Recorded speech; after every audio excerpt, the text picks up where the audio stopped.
서유진의 세상은 숫자로 이루어져 있었다. 그녀에게 숫자는 단순한 기호가 아니라 살아 숨쉬는 유기체였고 감정을 가진 존재였다. 재무제표의 복잡한 행렬 속에서 그녀는 거짓을 찾아내는 탐정이었고 기업의 흥망성쇠를 예언하는 예언가였다. 24이라는 어린 나이에 대한민국 금융계의 숨은 실력자로 불리는 그녀의 능력은 천재적이었지만 그 이면에는 진실을 향한 집요함과 불의를 참지 못하는 강직한 성품이 자리 잡고 있었다. 그것은 비리 기사를 쓰다 의문사를 당한 기자인 아버지에게서 물려받은 유일하고도 가장 강력한 유산이었다. 한 사람의 인생이 단 몇 시간 만에 송두리째 뒤바뀔 수 있다면 그것을 운명이라 불러야 할까? 아니면 잔인한 장난이라 해야 할까?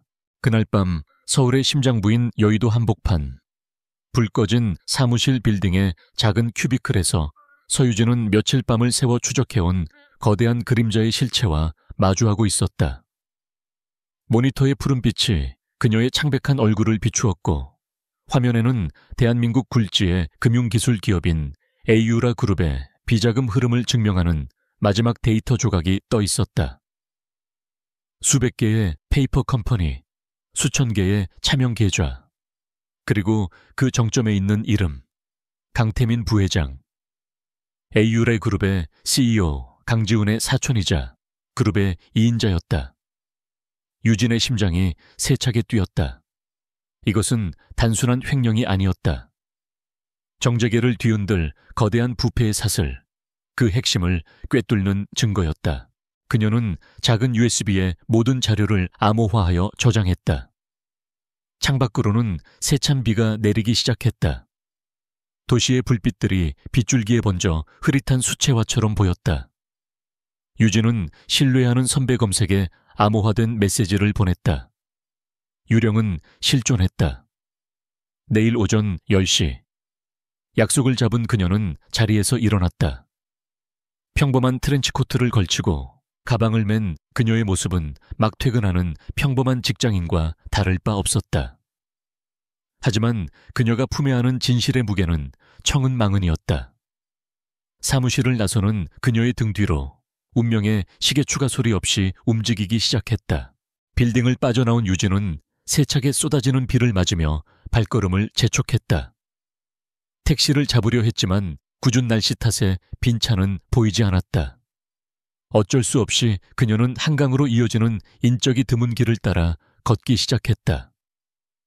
빗소리와 자신의 구두굽 소리만이 규칙적으로 울리는 밤의 정막 속에서 유진은 등 뒤에서 느껴지는 서늘한 기운에 자신도 모르게 걸음을 멈췄다. 단순한 기분 탓이 아니었다. 어둠 속에서 희미한 엔진 소리가 들려왔다. 본능적인 위험 신호가 머릿속을 울렸다. 뒤를 돌아보는 순간 칠흑 같은 어둠을 뚫고 한 쌍의 눈처럼 번뜩이는 헤드라이트가 그녀를 덮쳤다. 거대한 덤프트럭이었다.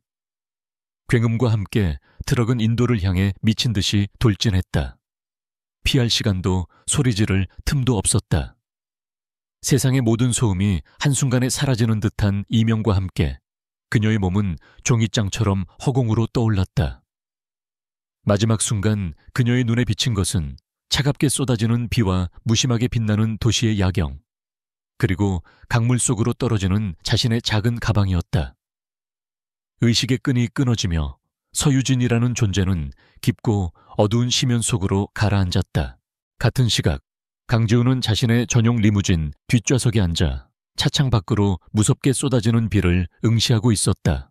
28배 나이에 에이유라 그룹을 이끄는 그는 얼음 심장이라 불리는 냉철한 CEO였다.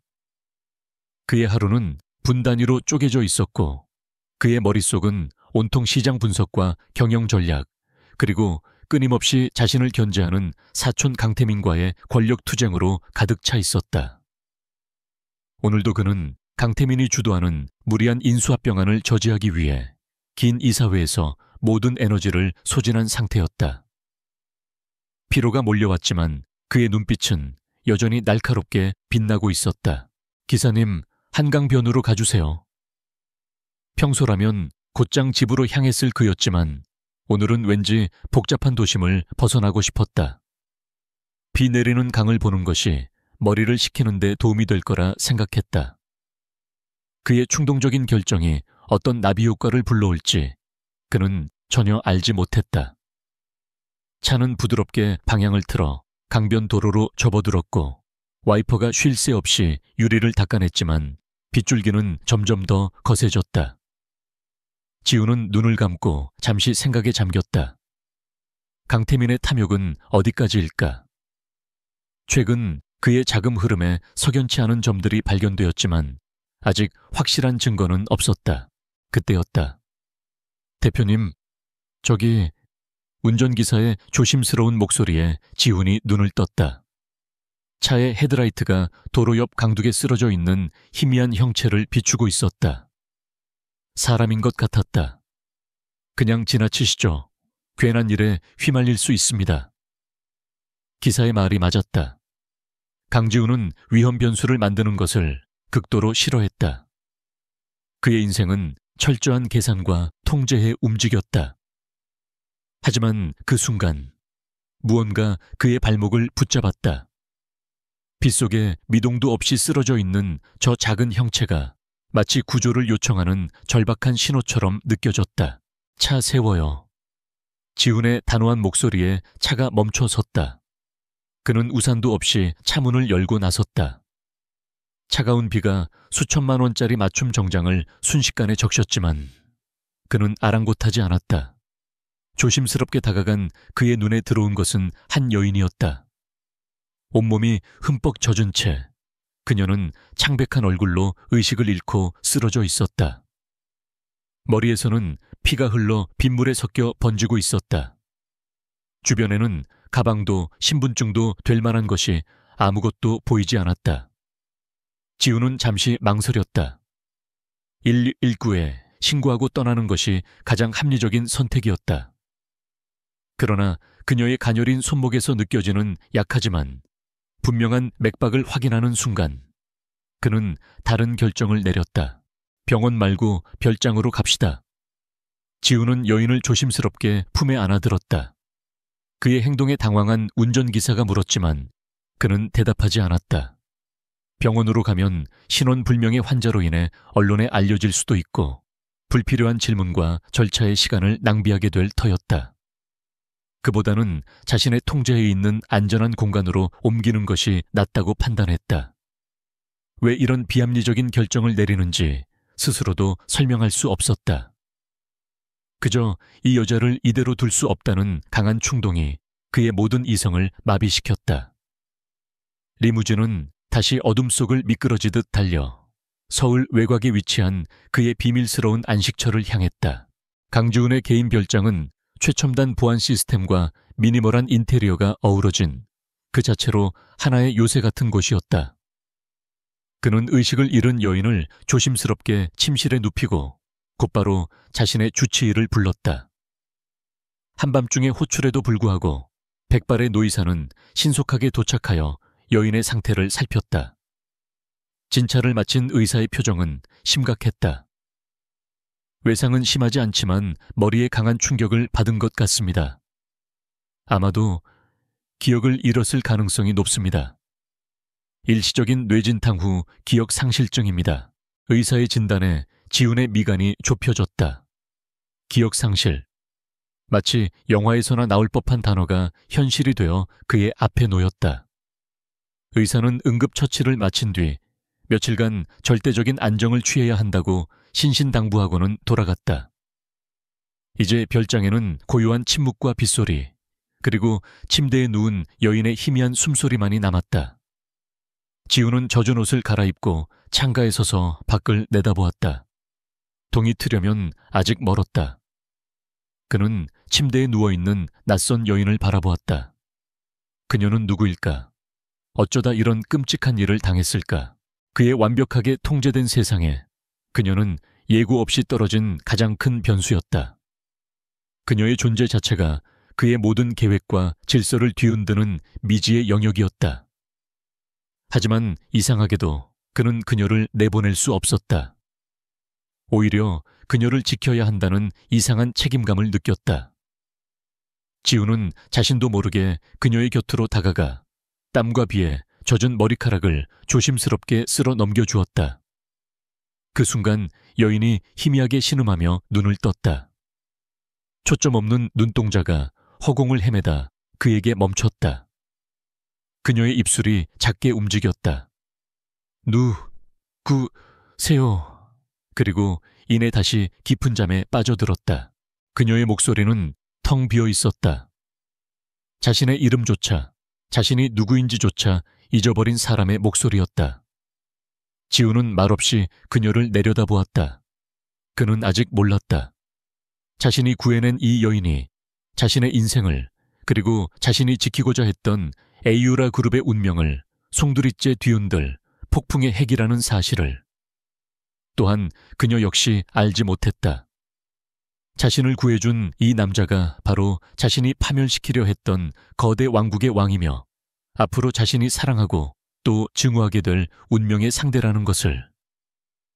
그렇게 비 내리는 밤 두 사람의 운명은 서로를 알아보지 못한 채 비극적으로 그리고 운명적으로 얽히기 시작했다. 아침 햇살이 거대한 통유리 창을 통해 비쳐들어와 방 안을 환하게 밝혔다. 여자는 천천히 눈을 떴다. 가장 먼저 느껴진 것은 지끈거리는 두통과 모든 것이 텅 비어버린 듯한 공허함이었다. 그녀는 낯선 천장을 물끄러미 바라보았다. 모든 것이 생경했다. 몸을 감싼 부드러운 시트의 감촉, 코끝을 스치는 희미하고 고급스러운 향기, 벽에 걸린 추상화까지 그 어느 것 하나 익숙한 것이 없었다. 마치 갓 태어난 아이처럼 그녀의 세상에는 과거나 정체성에 대한 그 어떤 단서도 존재하지 않았다. 그녀는 조심스럽게 몸을 일으켜 침대에서 내려왔다. 발끝에 닿는 차가운 대리석 바닥의 감촉에 몸을 떨었다. 방 한쪽 벽면을 가득 채운 거울 앞으로 다가간 그녀는 그 안에 비친 자신의 모습을 보고 숨을 멈췄다. 창백한 얼굴, 겁에 질린 듯한 커다란 눈동자, 헝클어진 머리카락. 낯선 사람이었다. 거울 속의 여자는 분명 자신이었지만 그녀는 그 얼굴에서 어떠한 연결고리도, 어떠한 기억의 파편도 찾아낼 수 없었다. 그녀가 누구인지 왜 이곳에 있는지 알 수 없다는 사실이 거대한 공포가 되어 그녀를 짓눌렀다. 그때 방문이 조용히 열리고 한 남자가 들어왔다. 어젯밤 희미한 의식 속에서 보았던 바로 그 남자였다. 그는 깔끔한 실내복 차림이었지만 그에게서는 여전히 사람을 압도하는 냉철함과 위압감이 느껴졌다. 그의 뒤를 따라 들어온 중년의 가정부가 그녀를 보고 놀란 듯 잠시 멈칫했다. 남자는 그런 그녀에게 다가와 침착하고 사무적인 목소리로 말했다. 일어났군요. 몸은 좀 어떻습니까? 그의 목소리에는 감정이 거의 실려 있지 않았지만 이상하게도 불안에 떨던 그녀의 마음을 조금은 진정시키는 힘이 있었다. 그는 간밤에 있었던 일을 간략하게 설명했다. 강가에 쓰러져 있던 당신을 발견했고 의사의 말로는 머리에 받은 충격으로 기억을 잃은 것 같다고. 여자는 아무 말도 할 수 없었다. 그저 텅 빈 눈으로 그를 바라볼 뿐이었다. 남자가 물었다. 이름이 기억나나요? 그녀는 고개를 저었다. 이름, 나이, 가족, 집. 머릿속은 깨끗하게 지워진 칠판처럼 하얗기만 했다. 그 처절한 공백을 확인하는 순간 그녀의 눈에서 눈물이 주르륵 흘러내렸다. 자신이 누구인지 모른다는 절망감은 생각보다 훨씬 더 고통스러웠다. 남자는 그녀의 눈물을 잠시 말없이 바라보았다.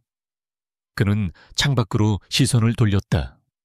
간밤의 폭풍우가 거짓말처럼 멎고 하늘은 눈부시게 파랗고 맑았다. 한참 동안 하늘을 보던 그가 다시 그녀에게 시선을 돌리며 말했다. 그럼 당분간 당신을 하늘이라고 부르겠습니다. 하늘. 그것은 지금 그녀의 상태와 꼭 어울리는 이름이었다. 아름답지만 텅 비어 있고 그 끝을 알 수 없는. 그녀는 작게 고개를 끄덕였다. 지금의 그녀에게는 자신을 불러줄 이름 하나라도 붙잡는 것이 절실했다. 그렇게 서유진은 세상에서 지워지고 김하늘이라는 새로운 존재가 태어났다. 그 후 며칠 동안 하늘은 강지훈의 별장에서 절대적인 안정을 취했다. 지훈은 회사 일을 별장으로 가져와 처리하며 그녀의 상태를 살폈고 가정부는 그녀의 식사와 건강을 세심하게 돌보았다. 신체적인 상처는 빠르게 회복되었지만 기억의 공백은 여전했다. 하늘은 대부분의 시간을 창밖을 보거나 서재에 있는 책들을 의미 없이 넘기며 보냈다. 그녀는 자신이 누구였는지 필사적으로 떠올리려 애썼지만 돌아오는 것은 지독한 두통뿐이었다. 그러던 어느 날 저녁 변화의 첫 번째 조짐이 나타났다. 지훈은 거실에서 태블릿 PC로 해외 지사와 화상회의를 하고 있었다. 화면에는 복잡한 곡선과 막대 그래프가 가득한 주가 동향 분석 차트가 떠 있었다. 잠시 통화 때문에 자리를 비운 사이 소파에 조용히 앉아있던 하늘이 무언가에 이끌린 듯 태블릿으로 다가갔다. 그녀의 눈이 화면의 특정 부분을 향해 고정되었다. 다시 돌아온 지훈이 회의를 마무리하려던 순간 하늘이 화면의 한 점을 손가락으로 가리켰다. 여기 이상해요. 흐름이 부자연스러워요. 지훈의 표정이 미세하게 굳어졌다. 뭐라고요? 그는 그녀의 말을 대수롭지 않게 여기려 했다. 기억도 없는 여자가 AURA 그룹의 최고 분석가들이 만든 차트를 보고 이상하다고 말하는 것은 어불성설이었다. 하지만 하늘의 눈빛은 이상하리만치 확신에 차 있었다. 그녀는 자신이 왜 그렇게 생각하는지 설명하지 못했다. 그저 본능적으로 틀렸다는 느낌이 들 뿐이었다. 지훈은 반신반의하며 그녀가 가리킨 부분을 확대했다. 그리고 그는 숨을 멈췄다. 아주 미세했지만 분명히 인위적인 시장 개입의 흔적이 있었다. 그의 팀 전체가 놓친 교묘한 함정을 이 여자는 단 몇 초 만에 발견해낸 것이다. 그 사건 이후 지훈은 하늘을 다른 눈으로 보기 시작했다. 그녀는 더 이상 단순한 기억 상실증 환자, 우연히 구해준 불쌍한 여자가 아니었다. 그녀의 내면에는 그가 알지 못하는 무언가 특별한 것이 잠들어 있었다. 며칠 뒤 그의 확신은 더욱 굳어졌다. 그는 중요한 신규 투자 제안서를 집에서 검토하고 있었다. 수백 페이지에 달하는 보고서에는 깨알 같은 숫자들과 전문 용어들이 가득했다. 지훈은 몇 시간째 보고서와 씨름하며 미간을 찌푸리고 있었다. 근처에서 조용히 꽃꽂이를 하던 하늘이 그의 어깨 너머로 보고서를 무심코 쳐다보았다. 그녀의 시선이 재무 예측 모델이 담긴 페이지의 작은 표에 머물렀다. 잠시 후 그녀는 망설이며 입을 열었다. 저기 그 숫자 틀렸어요. 지훈은 고개를 들었다. 어느 부분이 말입니까? 하늘은 보고서에 아주 깊숙한 곳, 부록에 첨부된 감가상각비 계산표의 특정 숫자를 정확히 짚어냈다. 그 숫자가 아니에요. 다른 값이 들어가야 해요. 지훈은 즉시 자신의 노트북으로 원본 데이터를 확인했다. 그리고 그는 다시 한번 충격에 빠졌다. 그녀의 말이 맞았다. 사소해 보이는 계산 착오였지만 그 오류는 전체 투자 수익률 예측에 수십억 원의 오차를 만들어낼 수 있는 치명적인 실수였다. 어떻게 알았죠? 그가 묻자 하늘은 고개를 저으며 혼란스러운 표정을 지었다. 몰라요. 그냥 그렇게 보였어요. 한편 에이유라 그룹의 부회장실에서는 폭풍이 몰아치고 있었다. 강태민은 자신의 앞에 서 있는 수아를 금방이라도 집어삼킬 듯한 눈으로 노려보고 있었다. 아직도 못 찾았다는 게 말이 돼. 시체도 없고 흔적도 없이 사라졌다고. 그의 목소리에는 분노와 함께 초조함이 섞여 있었다. 서유진. 그가 심어놓은 내부 정보원을 통해 알아낸 자신의 비자금 내역을 거의 다 파악했던 그 분석가. 분명히 처리하라는 명령을 내렸는데 그녀의 시신이 발견되지 않았다는 보고가 올라왔다. 강태민은 바보가 아니었다. 시체가 없다는 것은 그녀가 아직 살아있을 가능성이 있다는 뜻이었다. 그는 책상을 주먹으로 내리쳤다. 젠장. 서유진은 보통 내기가 아니었다. 그녀의 분석력과 집요함은 업계에서도 유명했다. 만약 그녀가 살아있고 증거를 담은 USB까지 가지고 있다면 그것은 언제 터질지 모르는 시한폭탄과 같았다. 강태민은 불안감에 휩싸였다. 그는 수에게 다시 명령했다. 대한민국 바닥을 샅샅이 뒤져서라도 찾아내. 병원, 쉼터, 어디든 상관없어. 신원불명의 여자 환자는 전부 확인해. 얼굴을 바꿨을 수도, 이름을 바꿨을 수도 있지만 그녀의 비상한 머리까지 숨기진 못할 거야. 금융정보에 민감하게 반응하거나 특이한 분석 능력을 보이는 여자가 있다면 무조건 보고해. 당장. 다시 지훈의 별장. 밤이 깊었다. 지훈은 자신의 서재에서 홀로 노트북 화면을 보고 있었다. 그는 하늘이 발견되었던 날짜와 장소를 기준으로 실종자 데이터를 검색하고 있었지만 서유진이라는 이름은 아직 그의 레이더에 들어오지 않았다. 그녀에 대한 모든 것이 미스터리였다. 그는 자리에서 일어나 거실로 나갔다. 하늘은 잠들지 않고 창가에 서서 밤하늘을 올려다보고 있었다. 그녀의 뒷모습은 금방이라도 부서질 것처럼 위태롭고 외로워 보였다. 그녀는 무슨 생각을 하고 있을까? 저 텅 빈 하늘을 보며 자신의 텅 빈 마음을 보고 있는 것일까? 지우는 자신 안에서 두 개의 감정이 충돌하는 것을 느꼈다. 그녀의 정체를 밝혀내고 이 예측 불가능한 상황을 통제해야 한다는 냉철한 CEO의 이성과 저 상처 입은 영혼을 지켜주고 싶다는 한 남자로서의 보호 본능. 그는 천천히 그녀에게 다가갔다. 하늘은 인기척을 느끼고 돌아보았다.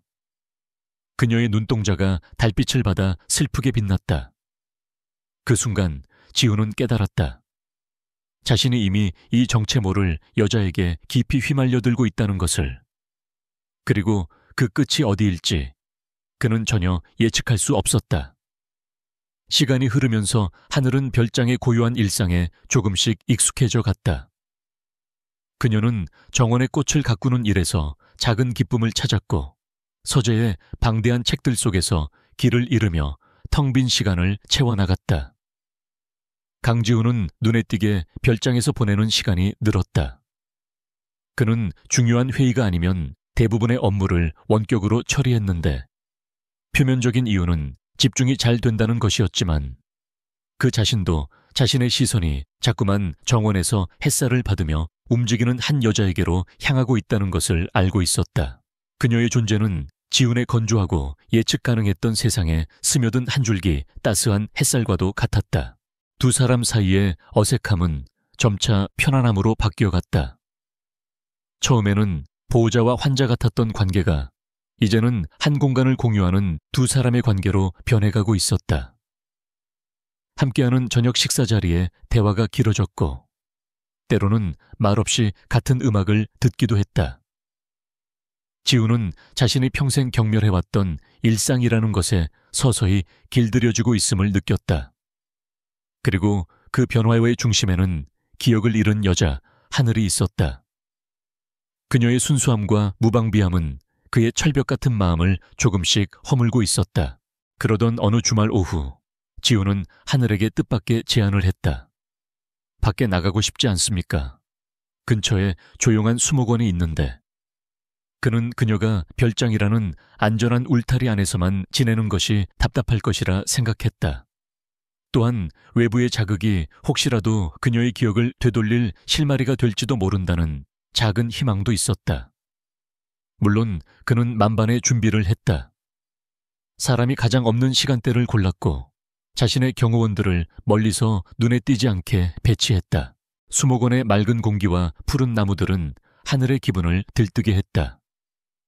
그녀는 오랜만에 아이처럼 웃었고 그 모습은 지훈의 입에도 희미한 미소를 띠게 했다. 모든 것이 평화로워 보였다. 하지만 그 평화는 보이지 않는 위협의 그림자 위에서 위태롭게 유지되고 있을 뿐이었다. 수목원을 거의 빠져나올 무렵 멀리서 한 남자의 시선이 그들에게 고정되었다. 강태민의 지시로 부유층들이 자주 찾는 장소들을 탐문하던 그의 수하 중 한 명이었다. 그는 확신할 순 없었지만 멀리서 본 여자의 옆모습이 자신이 찾던 서유진과 흡사하다고 느꼈다. 남자는 휴대폰을 꺼내 그들의 사진을 찍으려 하며 조금씩 거리를 좁혀왔다. 그 순간 지훈의 감각이 날카롭게 반응했다. 주변의 풍경에 녹아들지 못하고 오직 자신들을 향해 있는 집요한 시선. 지훈은 본능적으로 위험을 감지했다. 그는 아무렇지 않은 척 하늘의 어깨를 감싸 안으며 그녀의 몸을 자신 쪽으로 돌렸다. 날이 생각보다 쌀쌀하군요. 이제 그만 돌아가죠. 하늘은 그의 갑작스러운 행동에 의아해하면서도 순순히 따랐다. 지훈은 가장 빠른 동선으로 그녀를 차에 태웠고 차가 수목원을 완전히 벗어날 때까지 룸미러에서 눈을 떼지 않았다. 하늘은 아무것도 눈치채지 못했지만 지훈의 심장은 차갑게 식어 있었다. 그녀의 사고는 우연이 아니었다. 누군가 그녀를 찾고 있다. 그 사실은 지훈의 보호 본능을 극단까지 끌어올렸다. 별장으로 돌아온 저녁, 공기는 미묘하게 달라져 있었다. 지훈의 마음속은 경계심으로 가득했지만 하늘은 오히려 오늘 그의 행동에서 이상한 안정감을 느끼고 있었다. 서둘러 돌아오는 길에 살짝 발을 헛디뎌 생긴 그녀의 무릎 상처를 본 지훈은 직접 구급 상자를 가져왔다.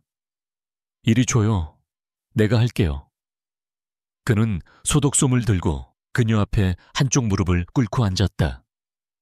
그의 조심스러운 손길이 상처에 닿는 순간 하늘은 저도 모르게 숨을 멈췄다. 소독약에 쌓은 느낌보다 그의 손가락에서 전해져 오는 온기가 더 강렬하게 느껴졌다. 고개를 숙인 그의 검은 머리카락, 집중하고 있는 날카로운 옆모습. 그녀는 처음으로 그를 구원자가 아닌 한 남자로 인식하고 있었다. 시선을 느낀 지훈이 고개를 들었고 두 사람의 눈이 허공에서 마주쳤다. 아주 가까운 거리였다. 그녀의 흔들리는 눈동자 속에는 그에 대한 온전한 신뢰와 미지의 감정이 담겨 있었다. 그의 차가운 눈빛 아래 숨겨져 있던 다정함을 발견한 순간이었다. 지훈은 당황한 듯 급하게 시선을 피하며 상처 치료를 마저 하고는 자리에서 일어났다. 어색한 침묵이 두 사람 사이를 흘렀지만 그 침묵 속에는 이미 걷잡을 수 없이 피어나기 시작한 감정의 씨앗이 숨어 있었다. 그날 밤 하늘은 끔찍한 악몽을 꾸었다. 낮 동안의 긴장감과 무의식 속에 억눌려 있던 공포가 한꺼번에 터져 나온 것이다. 꿈속에서 그녀는 다시 그날 밤에 도로 위에 서 있었다. 거대한 트럭의 헤드라이트가 눈을 멀게 할 듯이 달려들었고 찢어질 듯한 경적 소리가 고막을 파고들었다. 그런데 이번에는 달랐다. 이전에는 없던 새로운 이미지들이 파편처럼 머릿속을 스쳐 지나갔다. 컴퓨터 모니터를 가득 채운 무수한 숫자들의 행렬. 날카로운 왕관 모양 같기도 한 금속성의 A 로고. 그리고 한 남자의 분노에 찬 고함 소리. 그걸 넘기면 너도 무사하지 못해. 남자의 얼굴은 보이지 않았지만 그 목소리에 담긴 사례는 생생했다. 안 돼. 하늘은 비명을 지르며 잠에서 깨어났다.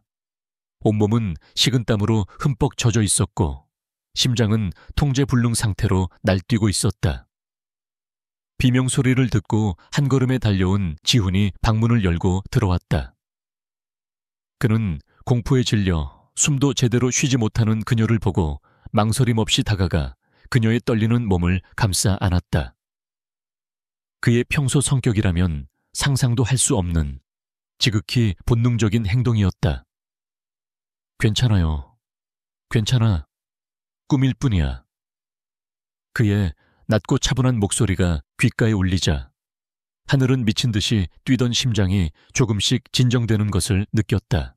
그의 품에 안겨 가쁜 숨을 몰아쉬던 하늘은 꿈에서 본 것들을 필사적으로 설명하려 애썼다. 트럭, 불빛, 그리고 숫자들이, 너무 많은 숫자들. 그녀의 말은 두서가 없었다. 그러다 문득 꿈속에서 본 로고가 떠올랐다. 그녀는 떨리는 손가락으로 그의 단단한 가슴팍 위에 그 형태를 그리기 시작했다. 아, 이런 모양이었어요. 왕관처럼 날카로운. 그 순간 지훈은 온몸이 얼어붙는 것을 느꼈다. 그녀가 서투르게 묘사하고 있는 그 형상은 의심의 여지 없이 자신이 평생을 바쳐 이끌어온 에이유라 그룹의 로고였다. 모든 조각들이 순식간에 맞춰졌다. 그녀의 천재적인 재무 분석 능력, 단순 사고가 아니었던 의문의 습격, 그녀를 집요하게 찾는 정체 모를 사람들, 그리고 이제 그녀의 부서진 기억 속에서 떠오른 에이유라의 로고. 피가 차갑게 식는 느낌이었다.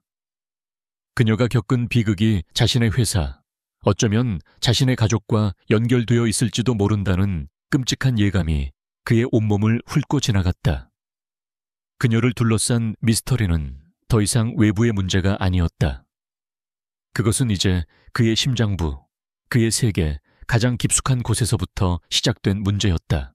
하늘이 그의 품에서 겨우 진정하여 잠이 들고 난 후 지훈은 조용히 방을 빠져나와 자신의 서재로 향했다. 그는 모니터에 떠있는 에이유라 그룹의 로고를 오랫동안 응시했다. 그의 야망과 자부심의 상징이었던 저 로고가 오늘 밤은 마치 사악한 낙인처럼 보였다. 이제 그는 알았다. 하늘을 지키는 것은 단순히 외부의 위협으로부터 그녀를 숨기는 것만으로는 불가능하다는 것을. 진짜 위협은 그의 세계, 그의 울타리 안에서부터 오고 있었다. 그는 진실을 밝혀내야만 했다.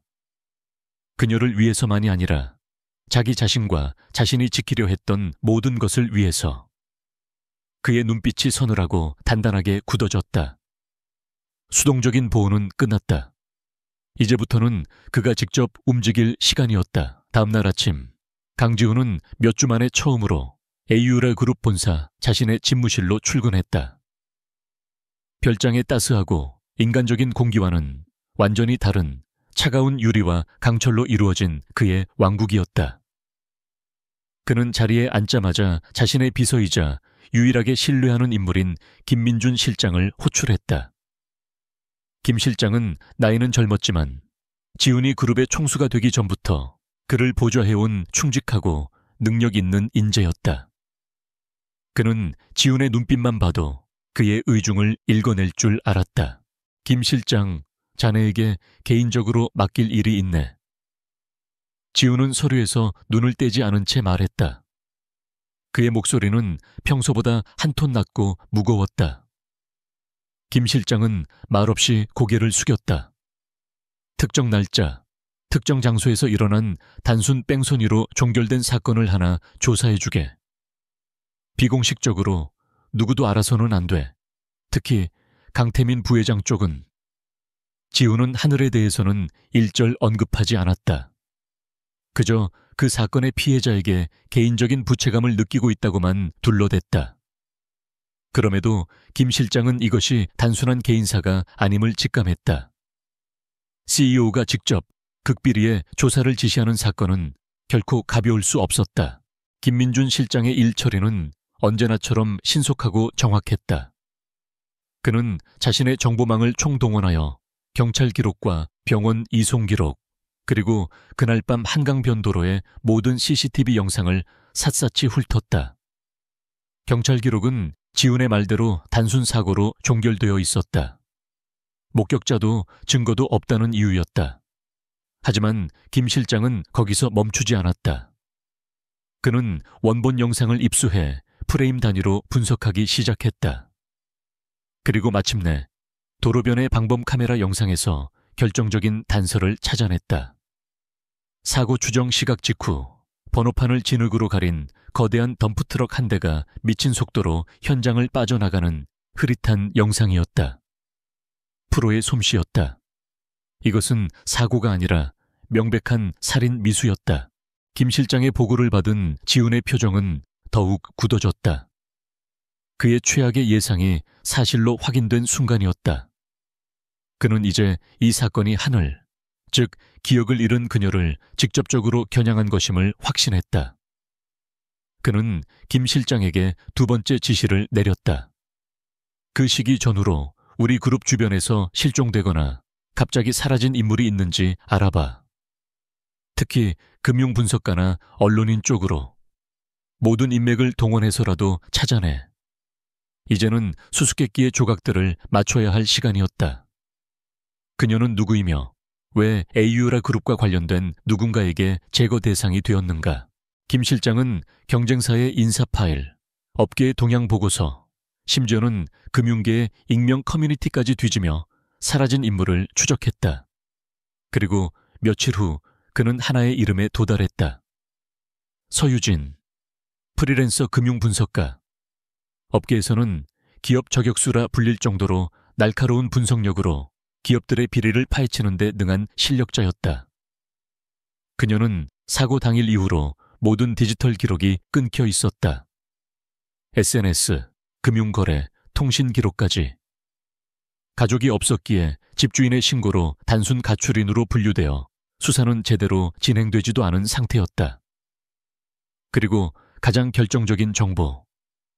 그녀가 마지막으로 진행하던 비밀 프로젝트의 타겟이 바로 아으라 그룹이었다는 사실이었다. 그날 밤 지훈은 별장 서재에서 김 실장이 건넨 보고서를 읽고 있었다.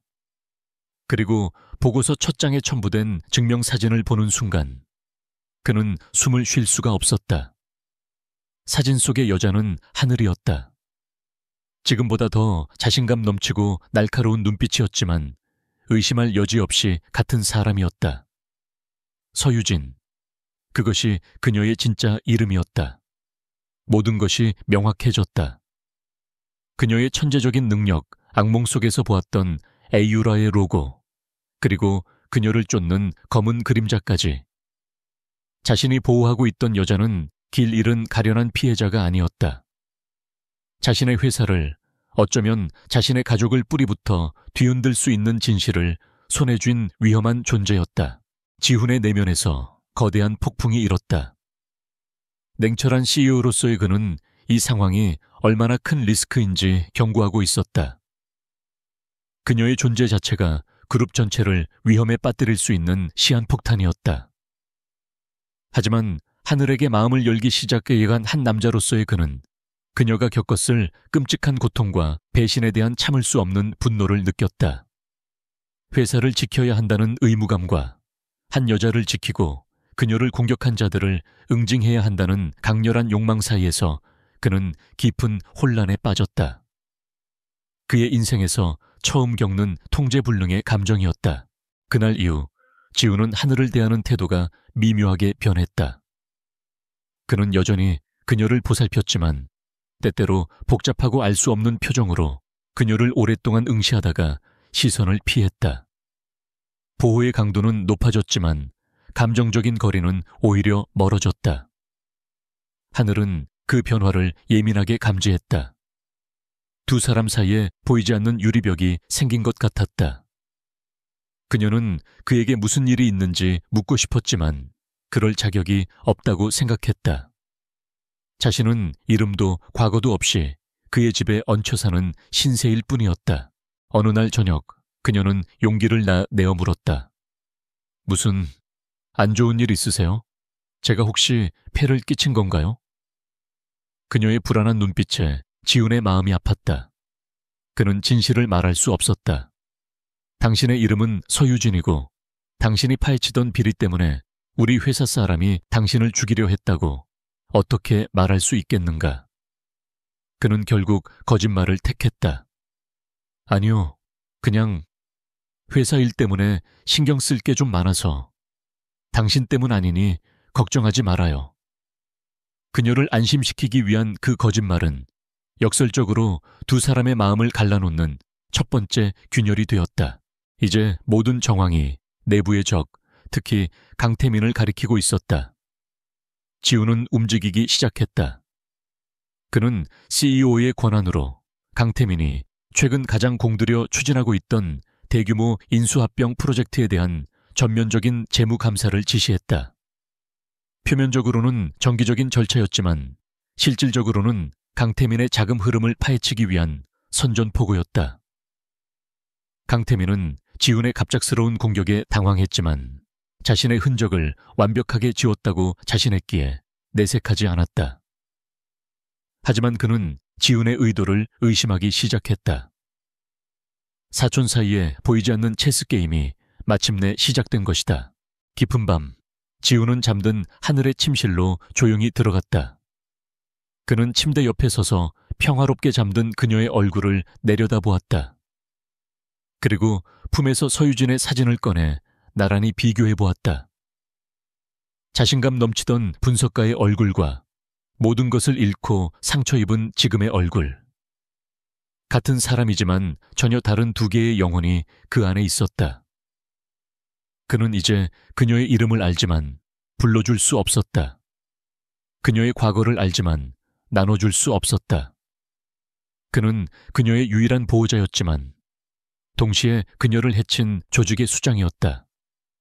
이 지독한 아이러니가 그의 어깨를 무겁게 짓눌렀다. 그의 길은 이제 정해졌다. 하지만 그 길은 너무나도 외로웠다. 가장 중요한 동맹인 그녀에게는 전쟁이 시작되었다는 사실조차 알릴 수 없었기 때문이다. 폭풍전야의 고요함은 언제나 가장 불안한 법이다. 강지훈이 AU라 그룹 본사에서 열릴 중요한 이사회에 참석하기 위해 집을 나서던 아침, 별장의 공기는 유난히 무겁게 가라앉아 있었다. 그의 감사 지시로 인해 강태민과의 전면전이 예고된 날이었다. 지훈의 얼굴에는 평소보다 더 짙은 긴장감이 서려 있었다. 현관에서 그의 옷매무새를 마지막으로 살피던 하늘은 그의 굳은 표정을 보고 걱정스러운 마음에 자신도 모르게 손을 뻗어 살짝 구겨진 넥타이를 바로잡아 주었다. 조심해서 다녀오세요. 그 작은 손길과 따뜻한 목소리에 지훈의 심장이 순간 쿵 내려앉았다. 그는 그녀의 손을 잡고 싶었고 모든 것을 말하고 싶었다. 당신을 위험에 빠뜨린 자들과 싸우러 가는 길이라고. 그러니 나를 믿고 기다려달라고. 하지만 그는 그저 복잡한 눈빛으로 그녀를 바라보다 아무 말 없이 돌아섰다. 그 침묵이 곧 다가올 비극의 서곡이었음을 그들은 아직 알지 못했다. 지훈의 차가 시야에서 사라지자 하늘은 알 수 없는 불안감에 휩싸여 한동안 그 자리를 떠나지 못했다. 지훈의 예감대로 이사회는 시작부터 팽팽한 전쟁터였다. 지훈이 강태민이 추진하던 인수합병 프로젝트에 불투명한 자금 흐름을 지적하며 공식적으로 제동을 걸자 강태민의 얼굴이 굳어졌다. 한편 강태민은 지훈의 갑작스러운 공세에 위기감을 느끼면서 며칠 전 수액에서 보고받은 사진 한 장을 떠올렸다. 지훈과 함께 있던 여자, 서유진과 너무나도 닮은 그 여자. 강태민은 직감했다. 지훈이 무언가 알아챘고 그 여자가 모든 일의 열쇠라는 것을.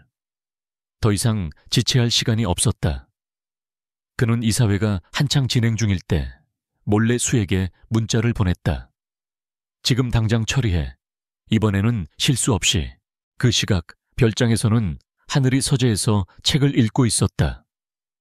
지훈이 떠난 후 엄습해온 불안감을 떨치기 위해서였다. 그런데 어느 순간부터 집안이 너무나도 조용하다는 것을 깨달았다. 주기적으로 들려오던 가정부의 움직임도 정원사의 기계 소리도 들리지 않았다. 불길한 예감에 그녀가 자리에서 일어나는 순간 서재의 문이 거칠게 열렸다. 낯선 남자 2명이었다. 정비공 복장을 하고 있었지만 그들의 눈빛에서는 서늘한 살기가 느껴졌다. 오래 찾았잖아, 서유진. 한 남자가 비릿한 미소를 지으며 말했다. 서유진. 그 이름이 그녀의 귓가를 파고드는 순간 머릿속에서 무언가 쨍그랑하고 깨지는 소리가 났다. 그녀는 뒷걸음질 쳤다. 누구세요? 남자가 천천히 다가오며 말했다. 강태민 부회장님께서 안부를 전하라고 하시더군. 얌전히 있었으면 좋았을 텐데 왜 다시 나타나서 일을 귀찮게 만들어? 강태민. 그 이름과 함께 남자의 손에 들린 차가운 주사기가 시야에 들어왔다. 죽음의 공포가 온몸을 덮치는 순간 굳게 닫혀있던 기억의 수문이 터져 나왔다. 그녀의 머릿속으로 모든 것이 폭풍처럼 휘몰아쳤다. 컴퓨터 모니터를 가득 채웠던 비밀 장부의 숫자들. USB에 모든 것을 담고 검찰청으로 향하던 그날 밤의 비. 어둠 속에서 달려들던 거대한 트럭. 강태민이 비밀스러운 통화를 하며 분노에 차 소리치던 얼굴. 그리고 자신을 구해준 남자, 강지훈의 얼굴까지. 모든 기억이 제자리를 찾았다. 그녀는 더 이상 하늘이 아니었다. 에이유라 그룹의 비리를 파헤치던 분석가 서유진이었다. 그 엄청난 충격이 차에 가시기도 전에 남자가 그녀를 향해 달려들었다. 하지만 지금의 그녀는 무력한 하늘이 아니었다. 생존 본능과 함께 분석가로서의 냉철한 이성이 깨어났다. 그녀는 손에 잡히는 가장 두꺼운 책을 남자의 얼굴을 향해 집어 던졌다. 남자가 잠시 주춤하는 사이 그녀는 책상을 박차고 반대편으로 달려나갔다. 별장 안에서 필사적인 추격전이 시작되었다. 그녀는 이 넓고 낯선 공간의 구조를 본능적으로 파악하며 도망쳤다. 무거운 화병을 깨뜨려 그들의 발을 묶고 커튼 뒤에 숨어 위기를 모면했다. 그러나 수적 열쇠 속에서 그녀는 결국 막다른 복도로 몰렸다. 절망감이 그녀를 덮치려던 바로 그 순간이었다. 현관문이 부서질 듯 열리며 강지훈이 들어섰다. 이사회 도중 별장의 비상경보가 휴대폰으로 울리는 것을 보고 모든 것을 내팽개치고 달려온 것이었다. 그는 복도 끝에서 위기에 처한 그녀와 귀환들을 발견하자마자 한치의 망설임도 없이 몸을 날렸다. 그가 언제 그런 격투수를 익혔는지 알 수 없었지만 그의 움직임은 빠르고 정확했다. 곧이어 도착한 경호원들과 함께 귀환들은 순식간에 제압되었다. 모든 소동이 끝나고 지우는 숨을 헐떡이며 그녀에게 달려갔다. 하늘씨, 괜찮아요? 다친 데는... 그는 걱정스러운 마음에 그녀의 어깨를 잡으려 했다. 하지만 그의 손이 닿기 직전 그녀는 마치 전기에 감전된 듯 몸을 피하며 그를 밀쳐냈다. 지우는 그녀의 눈을 보고 얼어붙었다. 그 안에는 더 이상 순수하고 겁에 질린 하늘이 없었다. 경계심과 배신감, 그리고 깊은 고통으로 가득 찬 완전히 다른 사람의 눈빛이었다. 그 이름으로 부르지 마세요. 그녀의 목소리는 얼음장처럼 차가웠다. 내 이름은 서유진이에요. 그의 최악의 시나리오가 현실이 되었다. 지훈의 얼굴이 하얗게 질렸다. 알고 있었어요. 그의 그 한마디는 모든 것을 바꿔놓았다. 유진의 눈동자가 절망으로 흔들렸다. 알고 있었다고요? 내가 누군지 알면서 지금까지 날 속인 거예요? 그녀의 목소리가 떨리기 시작했다. 당신은 강지훈, 에이유라의 CEO, 나를 죽이려 했던 강태민의 사촌. 그녀에게는 지훈의 모든 행동이 기만으로 보였다. 자신을 구해준 것이 아니라 감시하고 통제하기 위해 자신의 곁에 둔 것이라고. 구원자는 순식간에 적 혹은 적의 가족으로 변해 있었다. 아니야, 유진 씨. 내 말 좀 들어봐요.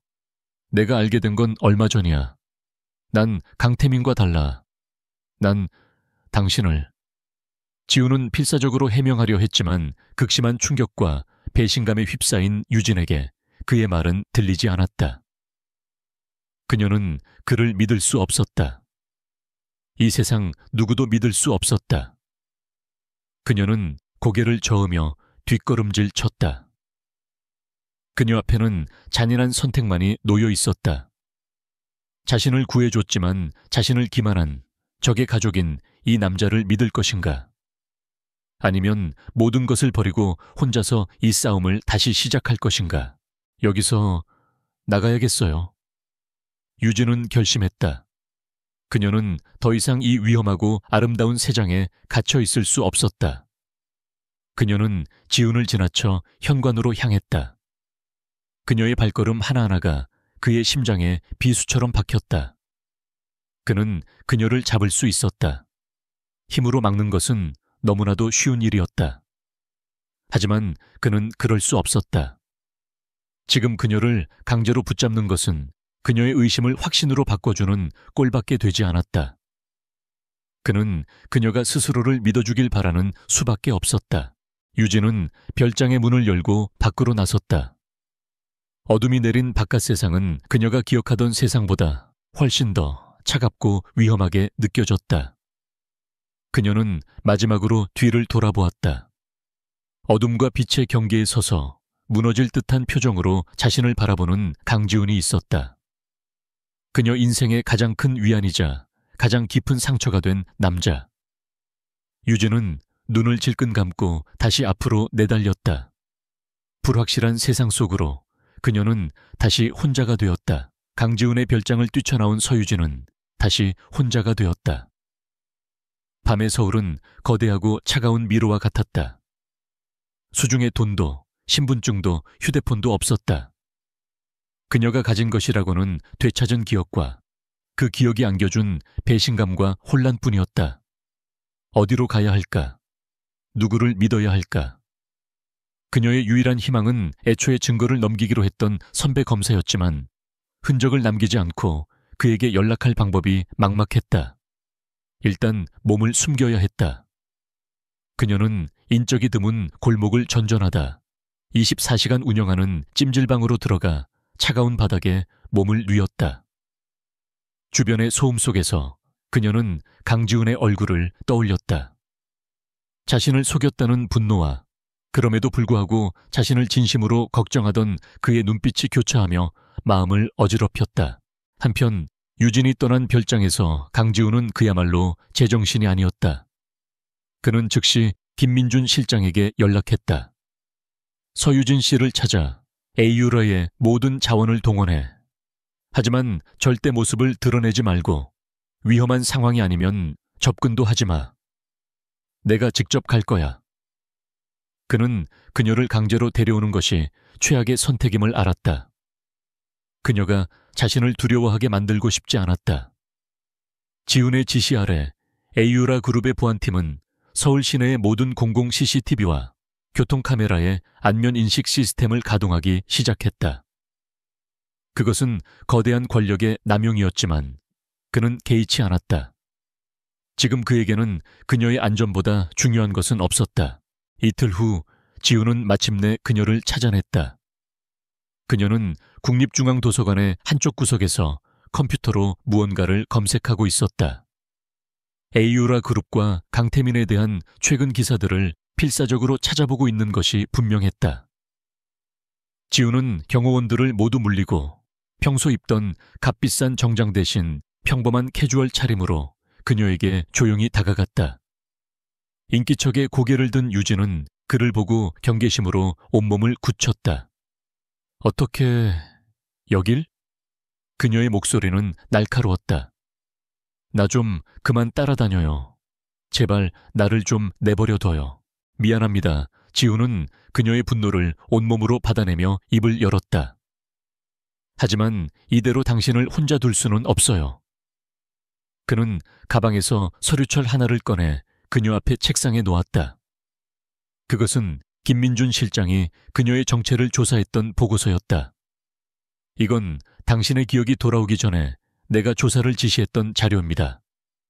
난 이미 당신을 해친 배후를 찾고 있었어요.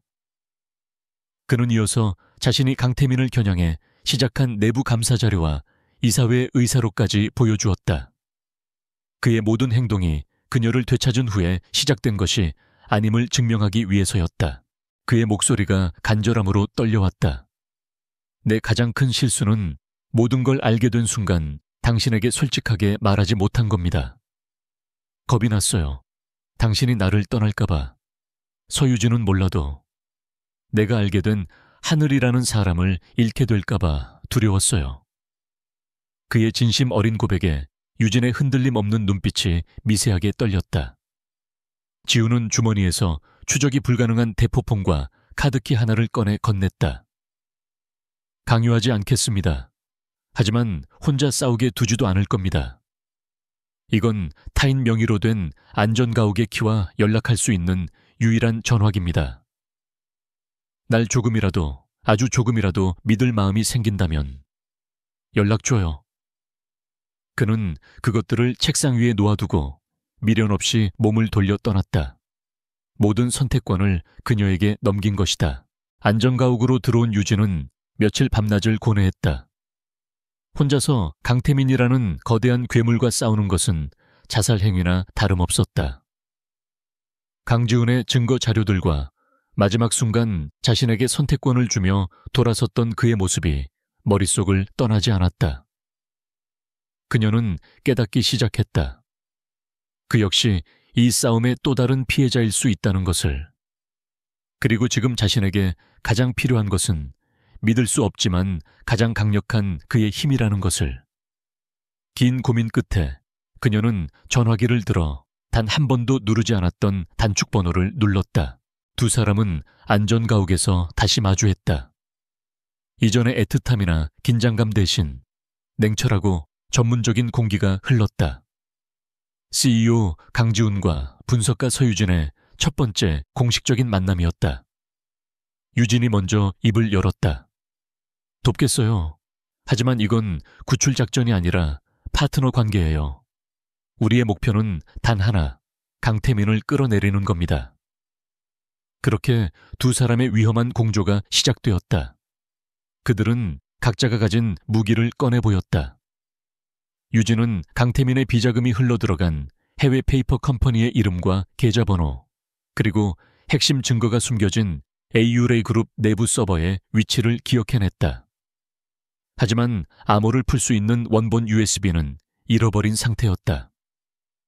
반면 지훈은 서버에 접근할 수 있는 CEO의 권한과 김민준 실장의 충성심, 그리고 최고의 화이트 해커를 고용할 자금력을 가지고 있었다. 그들의 계획은 두 갈래로 나뉘었다. 첫째, 서버에 숨겨진 원본 데이터를 다시 확보하는 것. 둘째, 그 데이터를 증명해줄 물적 증거나 핵심 증인을 찾는 것. 유진은 강태민에 의해 강제로 퇴직당한 재무팀의 한 부장이 결정적인 증인일 것이라고 추측했다. 데이터 확보가 급선무였다. 디지털 기록을 남기지 않기 위해선 서버실에 직접 침투해야만 했다. 지훈이 직접 나설 수 없는 위험한 임무에 김민준 실장이 자원했다. 제가 다녀오겠습니다. 대표님께서는 절대 움직이시면 안 됩니다. 그날 밤 김 실장은 철저한 계획하에 AURA 그룹 본사 서버실에 잠입하여 데이터를 빼내는데 성공했다. 하지만 편집증적인 의심에 사로잡혀 있던 강태민이 설치해둔 사설 CCTV에 그의 모습이 포착되고 말았다. 건물을 빠져나오던 김 실장은 강태민의 수하들에게 미행당했고 치열한 차량 추격전이 벌어졌다. 김 실장은 데이터를 안전하게 다른 팀원에게 넘기는 데는 성공했지만 결국 막다른 길에서 그들의 차에 들이받쳐 큰 사고를 당했다. 그는 의식불명 상태로 병원에 실려갔다. 병원 중환자실 앞. 지훈은 처음으로 모든 것을 잃은 사람처럼 망연자실한 표정으로 의자에 앉아 있었다. 자신 때문에 가장 믿었던 동료가 사경을 헤매고 있었다. 그 죄책감과 분노가 그의 온몸을 짓눌렀다. 그때 유진이 그의 곁에 조용히 다가와 앉았다. 그녀는 아무 말 없이 떨리는 그의 어깨에 자신의 손을 얹었다. 역할이 뒤바뀐 순간이었다. 이제 위로하는 쪽은 그녀였다. 우리가 그 대가를 반드시 치르게 할 거예요. 그녀의 목소리는 낮았지만 그 안에는 강철 같은 의지가 담겨 있었다. 지훈은 천천히 고개를 들어 그녀를 보았다. 슬픔과 결의를 공유하는 그 순간, 두 사람의 위태로운 동맹은 그 무엇으로도 깨뜨릴 수 없는 단단한 신뢰로 거듭나고 있었다. 이것은 이제 단순한 정의 구현이 아니었다. 피의 복수였다. 결전의 날 아침, 안전가옥의 공기는 팽팽하게 당겨진 활시위처럼 팽팽했다. 강지훈이 긴급 이사회를 소집한 바로 그날이었다. 김민준 실장이 목숨을 걸고 가져온 데이터는 최고의 화이트 해커들에 의해 완벽하게 복구되었다. 그것은 강태민의 모든 범죄 행각을 담고 있는 움직일 수 없는 증거, 스모킹 건이었다.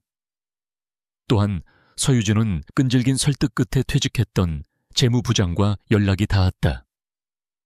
그는 처음에는 두려움에 떨며 거절했지만 충직했던 후배 김 실장이 사경을 헤맨다는 소식에 결국 모든 것을 증언하기로 결심했다. 그의 영상 증언은 마지막 비수가 될 터였다. 전장으로 떠나기 직전 지훈과 유진은 마지막으로 모든 계획을 점검했다. 유진의 얼굴은 차분했지만 그 안에는 모든 것을 끝내겠다는 비장한 결의가 서려 있었다. 천재 분석가의 모습으로 완벽하게 돌아온 그녀였다. 지훈이 그런 그녀를 보며 나지막이 물었다. 준비됐습니까? 유진은 그를 돌아보며 희미하게 미소 지었다. 저는 태어날 때부터 준비되어 있었어요. 그 짧은 대화 속에서 두 사람은 서로에 대한 굳건한 믿음을 확인했다. 이제 남은 것은 승리뿐이었다. 아우라그룹 본사 최고층에 위치한 이사회 회의실. 그룹의 모든 이사진과 핵심 임원들이 모여 웅성거리고 있었다. 강태민은 자신의 측근들과 둘러싸여 여유로운 표정으로 앉아 있었다. 그는 지훈이 아무런 실질적인 증거 없이 자신을 압박하기 위해 최후의 발악을 하는 것이라 생각했다. 외부에는 기업 지배구조 개선에 관한 중대 발표가 있을 것이라는 소문이 퍼져 수많은 기자들이 건물 밖에서 진을 치고 있었다. 회의 시작 시각, 회의실에 육중한 문이 열리고 강지훈이 들어섰다. 그리고 그의 옆에는 당당한 모습의 서유진이 함께 서 있었다. 그 순간 소란스럽던 회의실은 물을 끼얹은 듯 조용해졌다. 모든 시선이 두 사람에게로 쏠렸다. 강태민의 얼굴에서 여유로운 미소가 순식간에 사라지고 경악과 분노로 하얗게 굳어졌다. 자신이 묻어버렸다고 생각했던 유령이 자신의 가장 큰 적인 강지훈의 손을 잡고 돌아온 것이다. 아직 단 한마디의 말도 오가지 않았지만 심리전의 승패는 이미 결정나 있었다. 이사회 의장 자격으로 지훈이 회의 시작을 선언했다. 그의 목소리는 얼음처럼 차갑고 단호했다. 오늘 이 긴급 이사회를 소집한 이유는 강태민 부회장의 심각한 위법 행위 및 범죄 혐의에 대해 논하기 위함입니다. 장내가 술렁였다. 강태민이 자리에서 벌떡 일어나 소리쳤다. 강지훈, 지금 무슨 말도 안 되는 음해를. 하지만 그의 외침은 곧이어 연단으로 나선 서유진의 목소리에 묻혔다. 제 이름은 서유진입니다. 저는 에이유라 그룹의 비자금 조성을 추적하던 독립금융분석가입니다. 그녀는 흔들림 없는 목소리로 자신을 소개하고 거대한 스크린에 복구된 데이터를 띄웠다. 수백 개의 유령 회사 목록, 자금 세탁의 흐름을 보여주는 복잡한 도표, 해외 비밀 계좌 내역들이 차례로 나타났다. 그녀는 막힘없이 모든 숫자와 거래의 의미를 설명해 나갔다. 그녀의 냉철하고 완벽한 브리핑은 그 어떤 의심도 허용하지 않는 진실의 힘을 가지고 있었다. 강태민의 관자놀이에 식은땀이 흘렀다. 궁지에 몰린 강태민이 발악했다. 저건 전부 조작된 거야. 저 여자는 원래부터 우리 그룹에 앙심을 품고 있던 사람이라고. 저런 근본 없는 여자의 말을 믿는단 말입니까? 바로 그 순간 지훈은 준비해둔 다음 카드를 꺼내들었다. 스크린에 강태민에 의해 강제 퇴직당했던 전 재무부장의 얼굴이 나타났다. 영상 속에서 그는 떨리는 목소리로, 하지만 분명하게 강태민이 어떻게 자신과 가족을 협박하여 비자금 조성을 지시했는지 모든 사실을 증언했다. 그의 눈물 섞인 증언은 회의실에 남아있던 마지막 의심까지 모두 날려버렸다. 모든 것이 끝났다. 그의 편이라 믿었던 이사들조차 그에게서 등을 돌리기 시작했다. 완벽하다고 믿었던 그의 거짓의 성이 눈앞에서 무너져 내리고 있었다. 자신만만했던 표정은 사라지고 순수한 분노와 공포만이 남았다. 그는 이성을 잃고 울부짖었다. 이건 쿠데타야. 강지훈, 내 놈이 전부 꾸민 짓이지. 그의 발악은 스스로가 유죄임을 인정하는 꼴밖에 되지 않았다. 모든 것을 잃었다는 것을 깨달은 순간 강태민의 눈에 광기가 서렸다. 그는 마지막 수단을 선택했다. 그는 테이블 위에 있던 묵직한 크리스탈 명패를 집어들고 지훈이 아닌 유진을 향해 달려들었다. 이 모든 파멸의 시작점, 바로 그녀를 향해서였다. 너 때문에, 다 너 때문이야. 회의실은 순식간에 아수라장이 되었다. 비명과 고함이 터져 나왔다. 하지만 강지훈은 이미 그의 마지막 발악을 예측하고 있었다. 그는 몸을 날려 유진을 자신의 등 뒤로 밀쳐내고 강태민의 공격을 정면으로 막아섰다.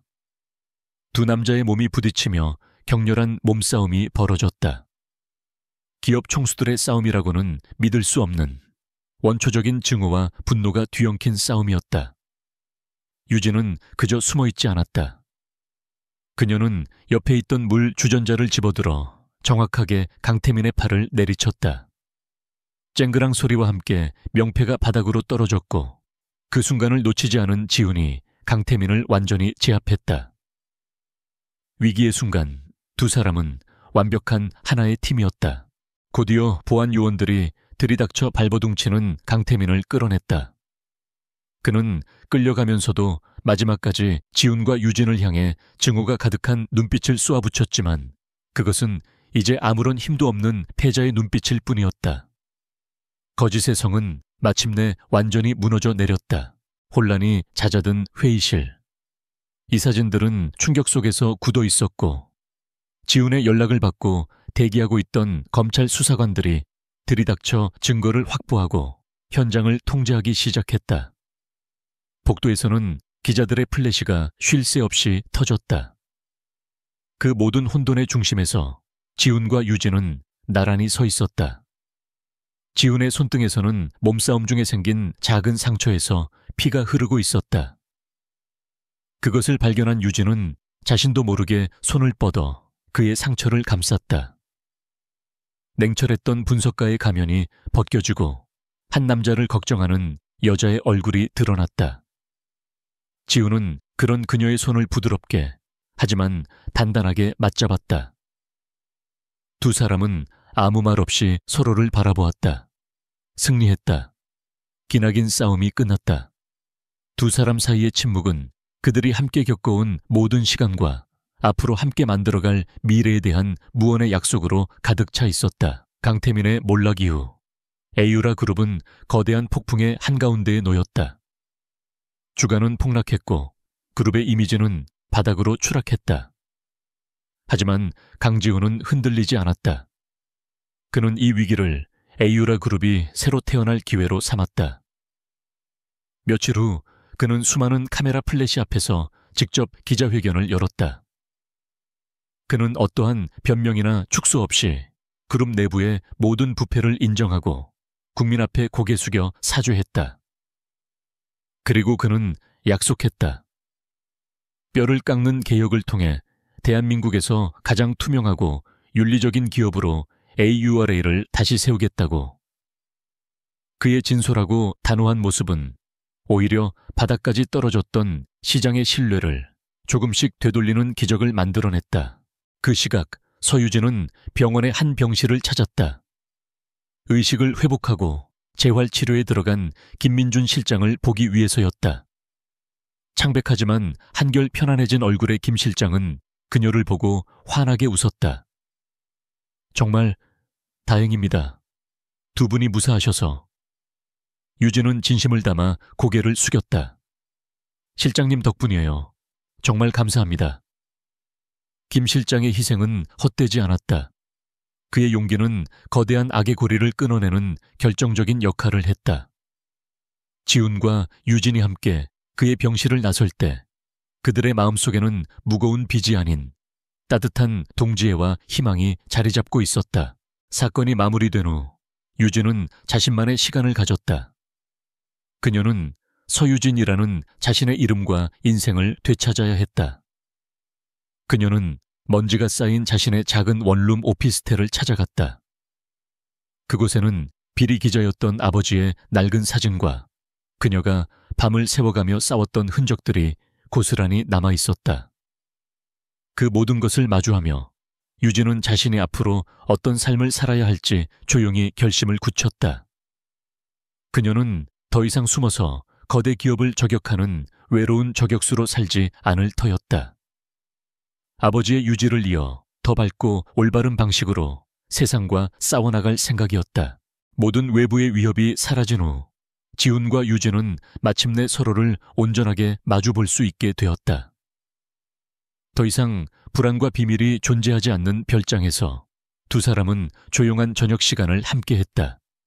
지훈이 먼저 입을 열었다. 내가 당신을 속였던 것에 대해 다시 한번 사과하고 싶어요. 유진은 부드럽게 고개를 저었다. 사과하지 마세요. 당신의 그 선택이 결국 내 목숨을 구했어요. 그리고 어쩌면 하늘이었던 그 시간들이 지금의 나를 더 단단하게 만들어줬는지도 몰라요. 두 사람은 하늘에 대해 이야기했다. 연약했지만 지훈의 얼어붙은 마음을 녹여주었던 그 순수한 영혼. 그녀는 유진의 잃어버린 조각이었지만 동시에 두 사람을 이어준 소중한 인연의 일부였다. 그들은 더 이상 동맹이나 동지가 아니었다. 지훈은 그녀의 손을 잡고 그 위에 자신의 손을 포겠다.